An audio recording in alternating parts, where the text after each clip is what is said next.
खामगावच्या jubilee memorial government general हॉस्पिटलची इमारत बांधून जवळपास 90 वर्षे झाली आहेत। त्यावेळी या हॉस्पिटलमध्ये फक्त महिला आणि मुलांवर उपचार केले जात होते। नगरपालिकेच्या हॉस्पिटलमध्ये पुरुषांवर उपचार केले जात होते। खामगावची लोकसंख्या लक्षात घेऊन येथे एकाच इमारतीत सर्व सुविधा उपलब्ध करून द्याव्यात। वैद्यकीय अधीक्षक डॉक्टर निलेश ठाकरे यांनी या मागणीची माहिती केली आहे। ते म्हणाले की स्वातंत्र्यपूर्व ब्रिटिश राजवटीत 7 मे 1936 रोजी या हॉस्पिटलच्या इमारतीची पायाभरणी करण्यात आली। त्यानंतर 1 डिसेंबर 1956 रोजी महाराष्ट्र सरकारने हे हॉस्पिटल ताब्यात घेतले। त्यावेळी हॉस्पिटलमध्ये फक्त एकच इमारत होती। त्यावेळी अनेक देणगीदारांनी या हॉस्पिटलसाठी चांगली रक्कम दान केली होती। त्यांची नावे आणि त्यांनी दिलेली रक्कम अजूनही हॉस्पिटलच्या इमारतीच्या आत असलेल्या संगमरवरी दगडावर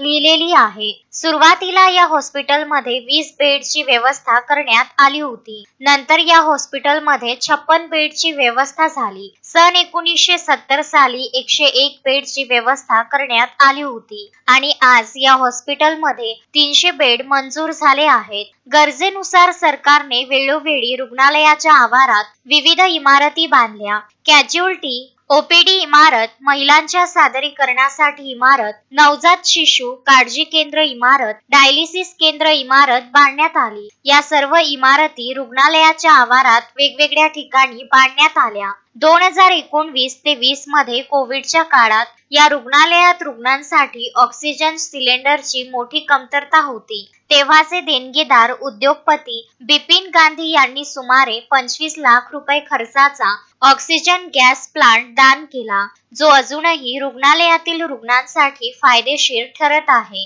या रुग्णालयात रक्तपेढीत प्रत्येक गटांचे रक्त सहज उपलब्ध आहे। जळालेल्या आणि संसर्गजन्य रुग्णांसाठी स्वतंत्र खोली बांधण्याचा निर्णय 20 डिसेंबर 1985 रोजी तत्कालीन आमदार माणिकराव गावंडे यांनी नरेंद्र बोबडे यांच्या अध्यक्षतेखाली घेतला।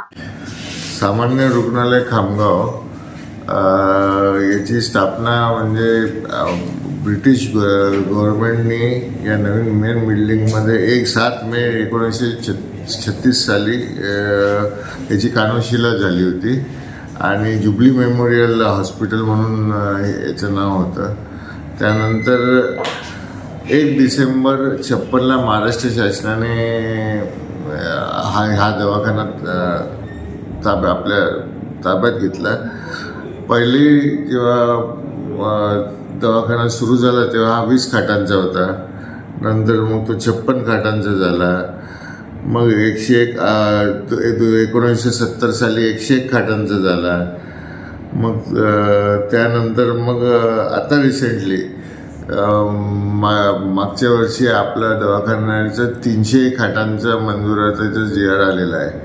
आता साधारणतः या नवीन मेन बिल्डिंगला 100 वर्षाच्या 90 वर्षाच्या वरती झालेली आहे आणि ही बिल्डिंग आता म्हणजे याच्यात ड्रेनेजचे वगैरे प्रॉब्लेम वगैरे आता मोठ्या प्रमाणात आहे, कारण जुनं ड्रेनेज झालं आहे, जुने आतमध्ये सगळे अंडरग्राऊंड पाईप वगैरे सगळे जुने आहे आणि आता 300 खाटांचं झालं। आता एका बेडवर आपण जास्ती लोक ठेवतो, तर 300 खाटांचं आपला GR निघाला तर इथे एक नवीन बिल्डिंग असणं झाली तर सिंगल बिल्डिंग। आता आपल्या इथे मल्टिपल बिल्डिंग्स आहे, एक इथे आहे, एक मागे आहे, ते डायलिसिस युनिट तिकडे आहे, म्हणजे अशा वेगळ्या वेगळ्या ठिकाणी आहे। तर एक त्यांनी मॅनेज करायला दिक्कत होते, तर एकच बिल्डिंग आणि नवीन बिल्डिंग झाली तर त्याचा नक्कीच रुग्णसेवेत,